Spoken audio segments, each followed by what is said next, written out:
Okay, I can tell you one thing I did not expect in this episode of Eminence in Shadow, and that was seeing Gamma fight. And oh boy, was it as absolutely hilarious as I expected would be. Just from the very beginning, when Lady Alpha here is going to send out Nu to take care of these intruders, but Gamma rises up and is like, no, Lady Alpha, I can take care of it myself. And just the dead silence, just the absolute silence in the room. No one says anything, no one reacts, and then after a few seconds, just ignore it, and she again repeats to Nu to take care of it. But again, Gamma is like, no, I can take care of it. And finally, Lady Alpha is like, really? Okay, fine. And then sends these two others with her. And just the expressions of the two others as they are told to go with her. It's like, huh, oh no, we have to? And then the absolutely hilarious fight scene. And how Gamma is like talking and explaining things like this Clover enemy guy is such a mastermind. Like, you evaded my attacks, sir. How impressive. You must be a master at your craft. He must be one of the best fencers in the world. And then him basically denying it, like, no, I'm not. It's just,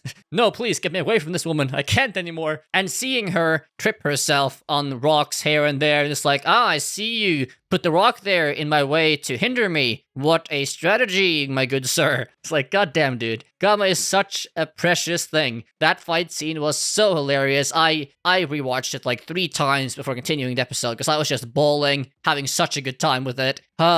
Such a good treat, that one was. Anyway, though, after a lot of trying and fencing and trying to hit him, she eventually does her special secret technique, the self-sacrifice, falling onto the ground and hitting him with her loose sword in his back so he dies. So good job, Gamma, you got one, finally. Apparently, though, she is very powerful, as Sid in the flashback explains that her stats are incredibly high, so even though she has 0 combat ability, her base stats are apparently really, really high. Maybe higher than Alpha's? I don't know, but very high anyway. Anyway, though, as we continue in the episode past this very entertaining start, we find out that Geton was basically humiliated and he lost his one eye at least, and probably other scars as well, that he got from Shadow when he was a kid, when he was doing his flashy bandit slayer persona, and I assume he rescued some village and then cut this Geton guy into pieces almost. And now Geton is trying to reclaim his power or like feel powerful again after that humiliation. And of course, later as well, we find out just why exactly this fox lady, which I keep forgetting the name of, really wants her revenge on Geton because he massacred her mother and her entire village, and the general sad backstory of that kind. It will be very interesting to see this actual showdown, though, between her and Geton and how that goes. And if Shadow has to nudge in and help out or not, will be fun to see down the line this season. Another thing I did like to see in this episode was definitely Alexia and Iris again, as we haven't seen them at all in season 2 so far, right? I don't think so, unless I am very, very goldfish memorying right now. It was nice to see Alexia improving with the sword and technique, apparently, getting stronger, and showing why she wants to be stronger so that she can help her friend Rose, as she feels weak and that she wasn't able to help or do anything, and she doesn't want to be weak anymore. So again, just good to see that very short interlude of Alexia and her normal interactions with Sid, and that very brief flash to Iris as well, as she is training, clearly, and she has a very particular look in her eye, which I assume still is her reminiscing about that interaction and fight with Shadow, Sid again, and how still very annoyed and affected she is by that, and how much she is probably training to never have that happen again. Anyways, though, very nice to see that very short interlude with those two characters before we continue on in the episode. I'm not sure how much of a time skip it has been since the last episode, but now it's like clearly fall, autumn has arrived, and now the counterfeit bills are ready to go into production, or into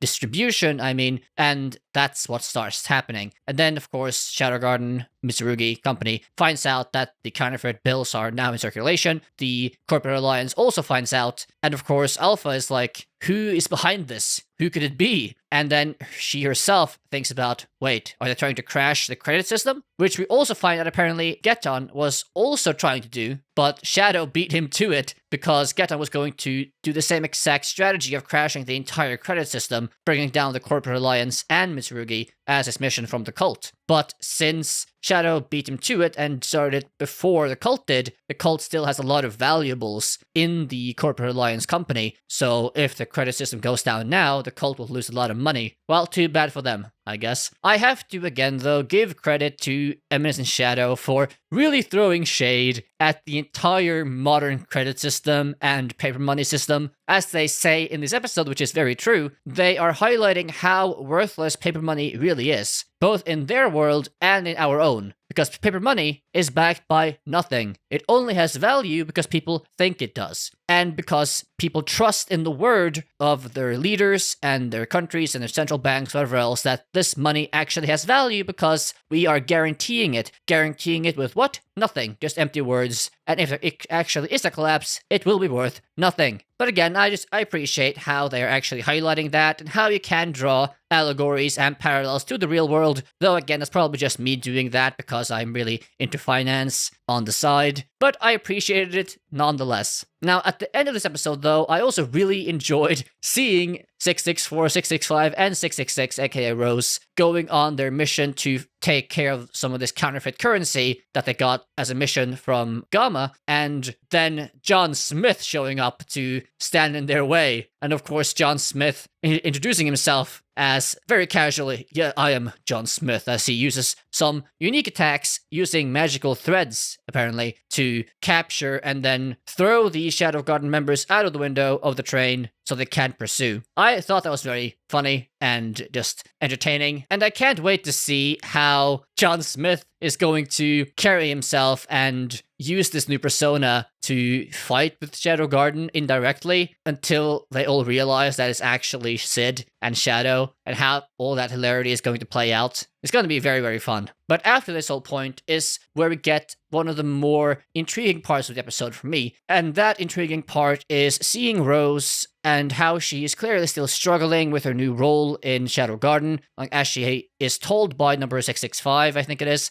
that, you are not the leader here, you don't make your own decisions, I am in charge of this mission, you just do as you are told. But clearly she has issues following orders, and she just goes out on her own, and she doesn't fit well into things yet. And then you also have this further added onto after they are thrown out of this train carriage, and she comments about why is she so weak. She is anguishing still of why she is so weak. She was too weak to protect her father, her kingdom, and people she cared about from the cult, etc. And she's clearly still suffering a lot from those feelings and not being able to get rid of them and bottling a lot of it up inside, not dealing with it. And especially as she sees John Smith, as she thinks it is, she anguishes again over how someone else can be so powerful while she is still stuck at being so weak. I did quite like seeing that, and seeing again some more of Rose, as we haven't really had any development of Rose in this season so far, just a few short moments of her appearing on screen, but this short but meaningful continuation of her development as a character I really quite appreciated in episode 5 here. Once again though, episode 5 of Eminence and Shadow once again shows how well this show is able to mix the varying elements of comedy and action and entertainment all into such a wonderful, perfect bowl of enjoyment. And I really enjoyed the episode, and I can't really wait to see more, as I think every single week. What did you think of this episode, though? Feel free to leave those comments in the comment section down below. And of course, if you enjoyed the video and want to make sure you never miss out on my reviews of this show or other shows as well, please do like, subscribe, and hit the notification bell to support everything I am doing here. That being said, I hope you have a wonderful day, and I hope you keep watching and enjoying more Eminence in Shadow. Bye-bye.